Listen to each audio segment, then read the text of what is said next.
I'm Marcel, I write a blog, Lesser Known Gems, and I am a reader. And as a reader, I've noticed that there are a lot of articles and lists that talk about how we readers are just a little bit better than everyone else. Just a little bit. We have better language, very often both grammatically and a higher vocabulary. We are better analytical thinkers, have a better memory, more knowledge about stuff in general, and we even have a better developed theory of the mind, which is highly connected to empathy, and I'm going to explain all of that later. So these lists are the proof that we readers are just a little bit better, just a little bit. But you have to understand that if it had been that simple, you and I wouldn't have been here. Don't get me wrong. All of the things I've talked about is scientifically proven that we readers are just. But what's very often not talked about in these lists is that there are certain requirements to be in place with you as a reader for you to get all of this development and learnings that research show you can get. Now, don't get me wrong. You might say that I don't read to expand my mind or develop or learn anything. You might have other motivations to read. Brilliant. I love the fact that you know so much about this stuff, that you understand your motivations for reading. A lot of people actually don't know that. So if you're sitting there saying that I don't care about this, I just want to relax, fine, you do you, be the brilliant person you are. For the people who use the lists to show why they like reading and why it's good to read, we should keep talking. So before we're going to discuss the list in itself, I need to talk about two theoretical theorems regarding pedagogy. Now, the first theorem I'm going to talk about is the zone of proximal development, which was developed by Vygotsky.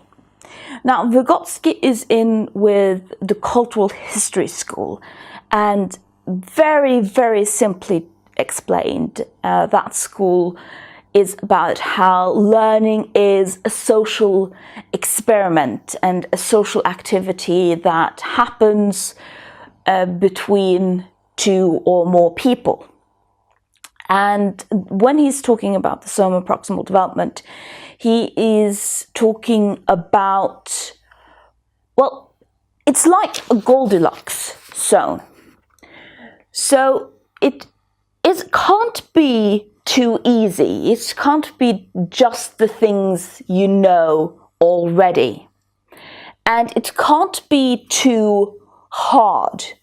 So it can't sort of be way out of your grasp of what you already know. It's the level where you know it, but there's still something that you need to learn. So you need to sort of push your boundaries a bit. So it's just right. And the second theorem that I'm going to talk about has to do with language learning. Now, when we're talking about you learning a language, we very often talk about language in four aspects. And those are listening, reading, writing, and speaking. And when you're going to learn a language, whether it's your mother tongue or it's a foreign language, you start off with the passive aspects of the language, which is listening and reading, and where you sort of just take in the information. and then you move over to the active aspects, which are talking and writing, where you actually produce something.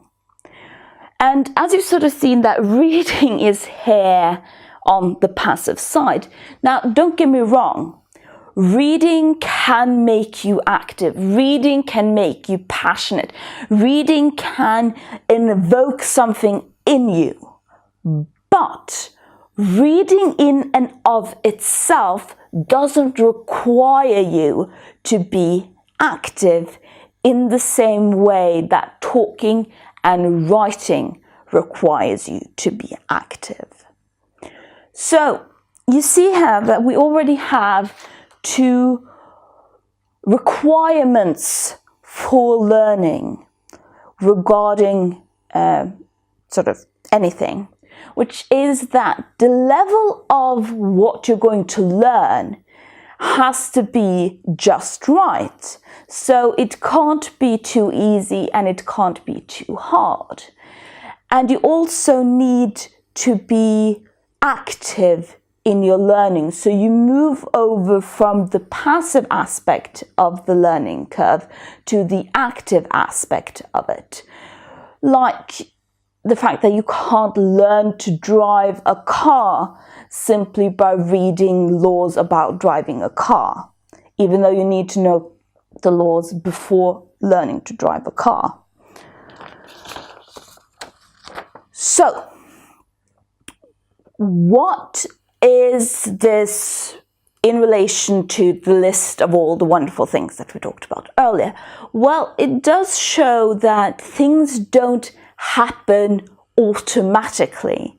You need to be actively engaged when you are reading for you to actually develop.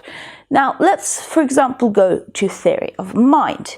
Theory of mind, I said, was in relation to empathy, and is very simply explained. Theory of mind talks about why and how empathy happens.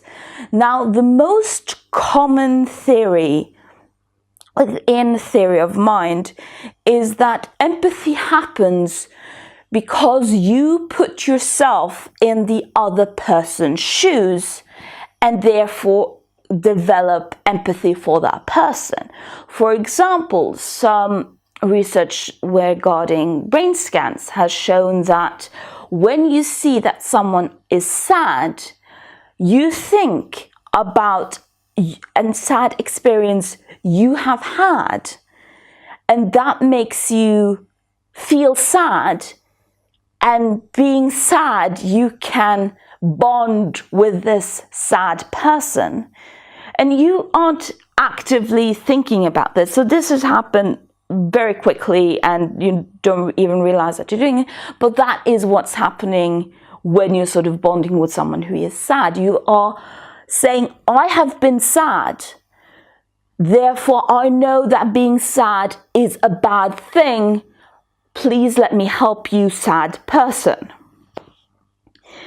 And what research done on theory of mind and literature has shown is that books are great at teaching children this ability because there is such a huge variety of emotions present in books, and you very often can talk about the concrete feelings and the different ways that the concrete feelings are shown in reality. But what it shows is that you need to actively engage in what you're reading. It's not enough just to sit down and read a book about a person who is sad. You need to actually talk about the fact that, oh, this person is sad, before you can then start connecting with this person. And that's what I talked about regarding the passive to active. So you go from passively reading to actively engaging in it. And it's going through passive to active, which allows you to develop your theory of mind and allows you to actually become a more empathetic person because you read. We see something with this moving from the passive to the active in regarding language acquisition. So for you to actually get a better vocabulary, you need to actively produce language. So it's not enough to just sit there and take it in. You need to then talk about it, think about it, actively produce your own thoughts and feelings. And I'm not talking about necessarily going in front of the camera and sharing your thoughts and ideas for the entire world.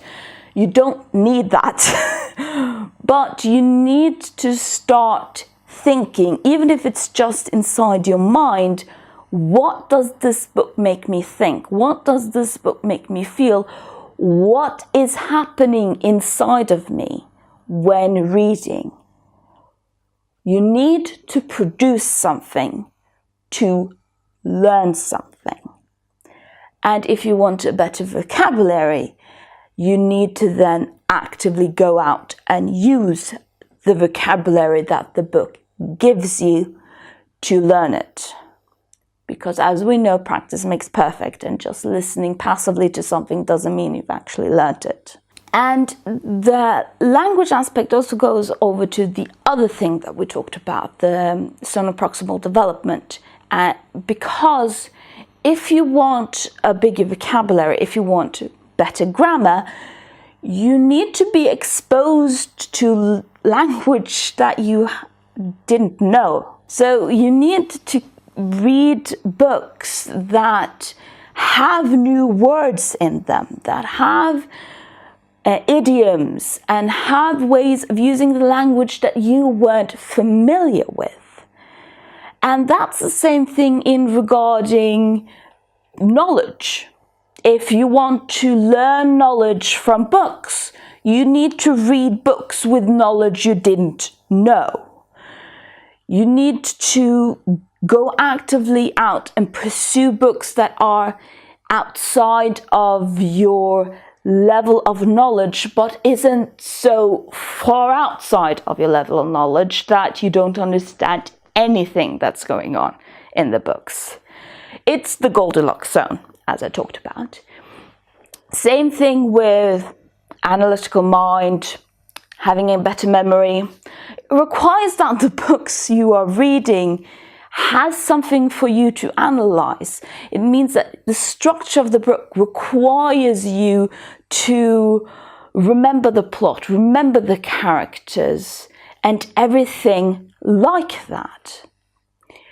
And I think that's sort of one of the key issues here, that for you to learn something, for you to actively develop as a reader, requires that you keep pushing your boundaries, that you're pushing your boundaries in that you actively engage in it, that you're pushing your boundaries in going outside of your comfort zone, that you're pushing your boundaries in that you actively think and feel and do something, that you don't be a passive reader.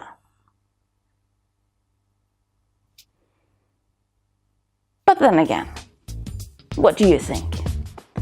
Leave your comments down below, and remember, it's better to be a witty fool than a foolish wit.